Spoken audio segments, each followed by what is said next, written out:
నాయకత్వంనే ప్రజలు కొట్లాడుతున్నారు. ఇప్పుడు మొన్న ఎమ్మెల్సీ ఎన్నికలు జరిగింది. ఎమ్మెల్సీ ఎన్నికలు ఏం ఇచ్చారు? యూత్ విద్యావంతులైన టీచర్లు బీసీకి, బీజేపీ బీసీకి, ఇతర బీసీలకు ఒప్పుకోలేదు.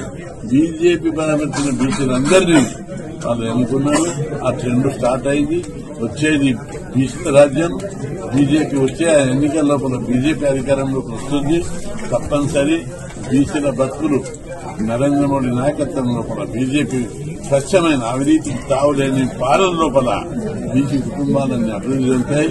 అందరూ కాంగ్రెస్ పాలించి వాళ్ళ రాజ్యం చూసారు, బీఆర్ఎస్ పరిపాలించి 10 ఏళ్ళు వాళ్ళ చూసారు. గతంలో అనేక మంది పరిపాలనలు చూసారు. ఇప్పుడు బీజేపీ పాలన అవినీతి లేని పాలన, స్వచ్ఛమైన పాలన. నరేంద్ర మోడీ ప్రజలందరూ నరేంద్ర మోడీని గుర్తించారు. అవినీతికి తావులేనటువంటి ఒక సమాజాన్ని నిర్మించడానికి ఆయన కృషి చేస్తున్నాడు. కాబట్టి ఆయనకు ఒక అవకాశం కల్పించాలని తెలంగాణ ప్రజలు డిసైడ్ అయి ఉన్నారు. కాబట్టి దాన్ని ఎవరు మార్చలేరు. టీచర్ ఎన్నికలే మనకు కనిపిస్తుంది. అదేవిధంగా ప్రతి ఒక్క కుటుంబం కూడా బీజేపీ రూల్ ఏంటిది? ప్రతి కుటుంబం సబ్కా సాత్ సబ్కా వికాస్. ప్రతి ఒక్క కుటుంబం డెవలప్ కావాలి.